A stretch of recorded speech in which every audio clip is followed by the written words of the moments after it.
Eh bien voilà, je continue un petit peu mes pérégrinations à travers cet ouvrage de ma bibliothèque, les journaux de voyage de Basho, un poète japonais qui pratiquait le haïku, entre autres, et qui est né au XVIIe siècle, en 1600, enfin, voilà, qui a vécu un petit peu à cette époque-là. Alors, je vais reprendre ma lecture. Donc c'est un voyage qu'il fait pour aller rejoindre la tombe de sa mère décédée l'année d'avant. À la 8e lune, septembre de 1684, Basho quitte Edo en compagnie de son disciple Shiri pour se rendre au pays natal. Le but du voyage est la tombe de sa mère morte l'année précédente. Voilà. Donc j'ai déjà fait une petite vidéo. Ça sera la seconde. Et c'est en lien avec la théorie que je développe sur la mécanique universelle, le site mécaniqueuniverselle.net, sur lequel j'essaie de démontrer de façon logique que l'humanité, dans son ensemble, évolue contre vents et marées vers son ultime perfection. La paix universelle, la fraternité, la fusion avec le divin, parce que c'est de ça en réalité qu'il s'agit. La fusion avec ce que nous appelons le divin, cette chose inconnue dont personne ne peut se faire une image, voilà, qu'on l'appelle Dieu, Yahvé, Allah, peu importe, le souverain bien, l'un, peu importe comment on l'étiquette, quoi qu'il arrive, personne ne sait réellement et personne ne peut savoir ce que c'est. Et c'est là où il y a quelque chose d'extraordinaire. Et ça prouve d'ailleurs le divin. Le fait que l'ensemble des intelligences humaines, et pourtant elles sont développées maintenant, entre le moment où nous nous sommes séparés des autres primates et aujourd'hui, on voit le chemin qu'a pris notre conscience, notre intelligence, l'accumulation de nos connaissances. Et bien pourtant, ce principe créateur est encore dissimulé à notre perspicacité. On ne peut encore pas comprendre ce qui a créé cet univers et qui le compose réellement. On sait que on arrive aux particules élémentaires, on arrive au plus profond de la matière. Sans doute pas encore suffisamment, puisque on ne peut pas encore décréter ce que c'est qui constitue cette matière, ce vide, cette énergie qui constitue cette matière et qui nous donne l'illusion d'être matériel. Et donc, ça prouve déjà, à mon sens, le divin, que la puissance créatrice soit plus maligne pour nous attirer vers elle que nous-mêmes, puisque c'est la carotte qu'on suit, on veut comprendre pourquoi, qu'est-ce qu'on fout sur cette planète, qu'est-ce qu'on fiche là, pourquoi il y a quelque chose plutôt que rien, pourquoi nous sommes présents à cet univers. Eh bien, ce principe créateur a fait en sorte que on cherche, on découvre à chaque fois, on avance, on voit un horizon, on avance vers cet horizon, on le découvre. Alors voilà, il y a 2000 et quelques années, l'horizon c'était l'idée de l'atome par les premiers Démocrite et les autres penseurs qui vont dire la matière est constituée d'atomes, et puis après, à chaque fois, on arrive à cet horizon, mais il y a encore des montagnes derrière, il y a encore des choses à aller, et à chaque fois, on avance vers cet horizon, on découvre quelque chose, et on se rend compte que ça nous attire encore plus loin. Donc, rien que cette merveille de créativité nous montre qu'il y a du divin, qu'il y a un principe créateur, qu'on peut appeler X, l'inconnu. Hein. Voilà. Et alors, cette lecture m'intéresse surtout pour ça, déjà, voilà, pour, un petit peu pour me détendre, parce que depuis quelque temps, j'écris beaucoup sur ce qu'il se passe en Palestine. Donc, ça occupe beaucoup de mon temps de réflexion. Et donc là, j'avais besoin de prendre, de lire quelque chose qui était basé sur l'instant, sur la contemplation de l'instant, du moment présent. Et ça, c'est la caractéristique des poètes, je pense, japonais, même sans doute peut-être de la philosophie de l'âme japonaise, vraisemblablement. Cette aptitude à contempler et à être présent au monde sur l'instant. Alors sans doute que le marché est passé aussi, comme chez nous, dans l'accélérateur de neurones et le générateur de stress pour nous empêcher d'être vraiment présents au monde. Et pour eux, c'est sans doute la même chose. Mais quand on lit Bachot, on se rend compte qu'il y a un vrai moment intense du présent. Alors, je reprends la lecture. Tandis que donc il avance sur ce chemin avec son disciple Chéri qui l'accompagne et qui est en même temps son ami cher, profond. Et voilà, il y a l'amour entre ces deux hommes, l'amour-amitié entre ces deux hommes, plus la contemplation, plus le périple, plus la découverte, bref, un moment de vrai bonheur dans cette avancée. Et c'est pour ça qu'il accepte tout ce qui vient, le temps qui est l'orage, la pluie, le vent, enfin tout ce qui est là, comme une bénédiction en somme. Alors je reprends. Tandis que nous longeons la Fujigawa, voici un enfant abandonné, dans sa 3e année à peine, qui pleure pitoyablement. Rapide autant que le cours de cette rivière au flot du monde inconsistant, incapable de résister, abandonné jusqu'au terme d'une vie précaire comme rosée, le jeune Lespédèse, au vent d'automne, ce soir peut-être, répandra ses fleurs. Alors, il voit autre chose, je ne sais pas ce que c'est qu'un Lespédèse, mais il part sur l'idée qu'il voit cet enfant abandonné, mais en même temps, il voit tout le reste, quoi. Au vent d'automne, ce soir peut-être répandra ses fleurs. Demain, peut-être se flétrira, me dis-je. Et tiré de ma manche, je lui jetai de quoi manger, puis passer mon chemin. Ah, alors peut-être ce jeune Lespédèse, c'est peut-être cet enfant. Je lui jetai de quoi manger, puis passer mon chemin. Vous qu'émeut le cri du singe au vent d'automne, l'enfant perdu, et quoi?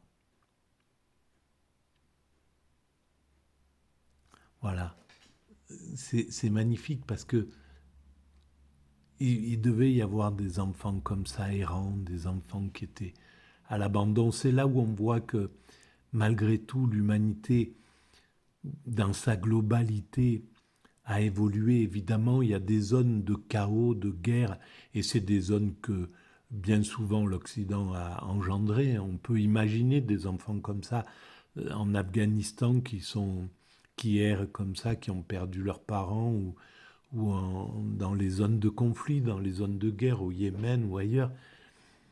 Et on peut imaginer ça, mais si on y réfléchit, c'est le monde occidental, c'est le monde riche qui fabrique cette violence et ce chaos. Il y a 500, 600 ans, C'était des pays paisibles, des pays où, qui avaient dépassé peut-être sans doute cette tristesse de laisser à l'abandon des enfants comme ça. Or ça, dis-moi, serais-tu de ton père haï? Serais-tu de ta mère méprisé? Non, ce n'est point que ton père te haïsse, ce n'est point que ta mère te méprise. C'est le ciel seulement qui en a décrété ainsi. Ah, pleure la misère de ton destin. Donc, voilà, c'est le ciel. Et alors, pour un Japonais qui est dans le zen, le ciel, ben, c'est le divin, mine de rien. Voilà, c'est comme ça, il y a cette souffrance qui est posée sur cette planète. Et on pourrait penser à l'injustice, mais il y a une justice fondamentale, malgré la souffrance, malgré, voilà, par exemple, il y a l'énergie spirituelle de la souffrance, telle que l'écrit Teilhard de Chardin. Tous ceux qui vivent des drames ou quoi que ce soit en retirent pour la plupart quelque chose que les gens ordinaires, les gens dans le confort ne touchent pas, n'abordent pas. Alors évidemment, on pourrait le voir comme une injustice, mais c'est la façon dont se construit la vie. On peut aussi le voir comme le principe de l'évolution. Et il faut lutter contre ces injustices. L'injustice est là, et notre lutte contre les injustices non seulement nous fait grandir humainement, fait grandir l'humanité, mais en même temps nous aide à nous sentir mieux quand on lutte, quand on fait évoluer les choses.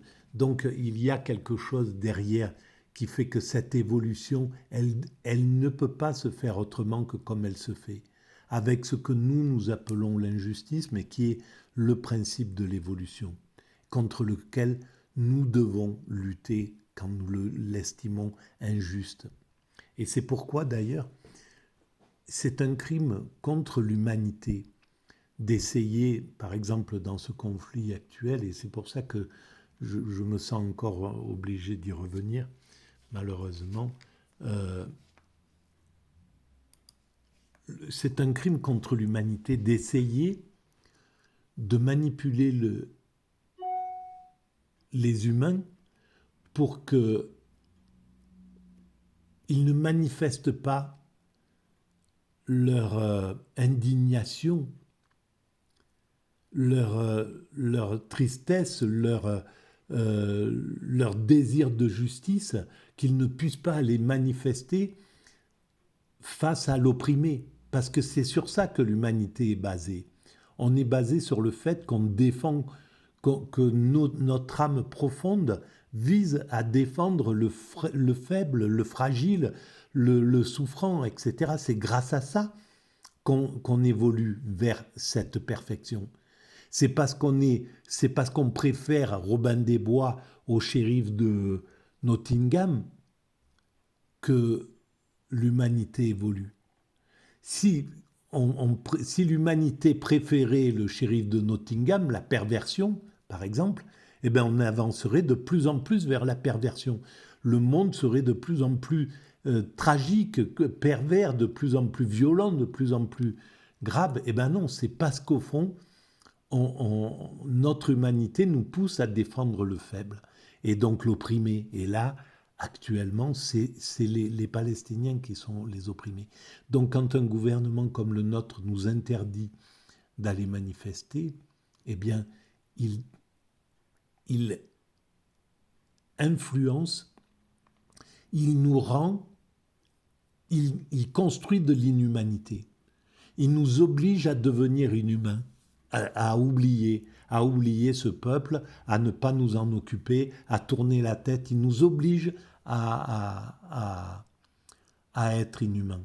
Et donc, ça sera jugé dans 50 ans, peut-être dans 30 ans, peut-être dans 80 ans. Il y aura des lois pour interdire ce genre de choses.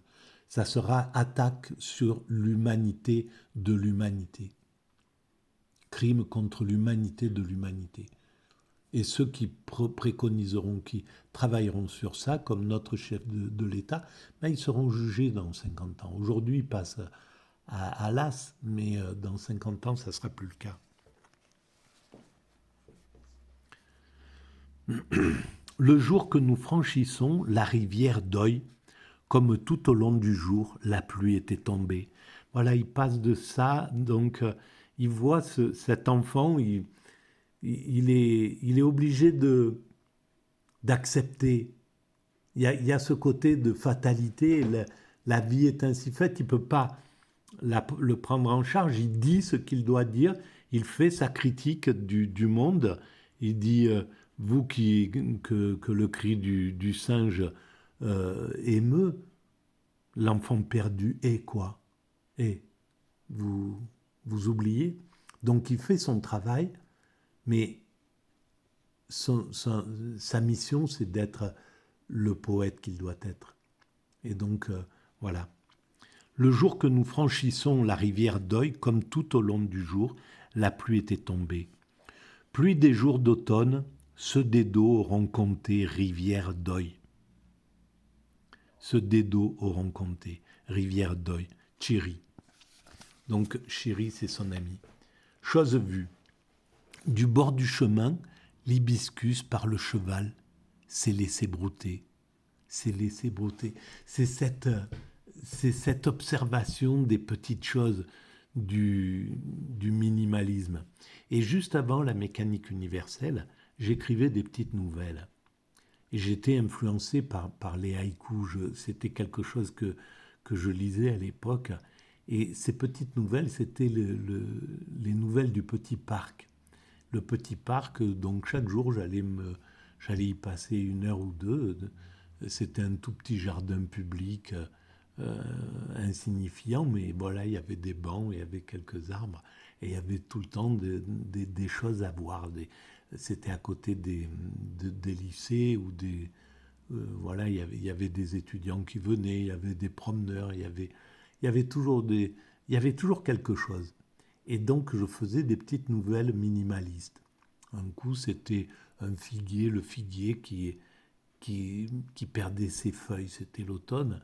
Et donc, j'ai vu tomber une feuille et j'ai fait une petite nouvelle sur ce figuier. Voilà. J'en avais fait un bon paquet. Je n'ai jamais publié ça. Un jour, je le ferai. Voilà, les nouvelles du petit parc. À l'indistincte clarté de la lune, passé le 20e jour, dans l'obscurité, le long de la racine des monts, à dos de cheval, cravache pendante, je vais plusieurs lieues, avant que ne chante le coq, dans la nuit donc, perdu dans le rêve du départ à l'aube, de Toboku, parvenu à Sayo no Nakayama, en sursaut je me réveille. À cheval somnole et rêvasse au loin la lune et fumée de thé. Voilà, je vais arrêter là. Je vais en faire peut-être une autre dans la foulée, avant le match de rugby. Voilà, je vous remercie de votre écoute, de votre présence, de vos petits mots. Et si vous pensez que c'est cette vision un peu atypique, née d'un cerveau autiste, Asperger, a un petit intérêt pour nos frères humains, eh bien, vous pouvez mettre des pouces, vous pouvez vous abonner, vous pouvez envoyer le lien à vos amis. Tout ça donne de la visibilité à cet espace. Et puis, vous pouvez laisser des commentaires si vous le pensez nécessaire, ou voilà, si vous en avez envie. J'y réponds en général tout le temps. Voilà, je vous souhaite une bonne soirée. À très bientôt. Merci.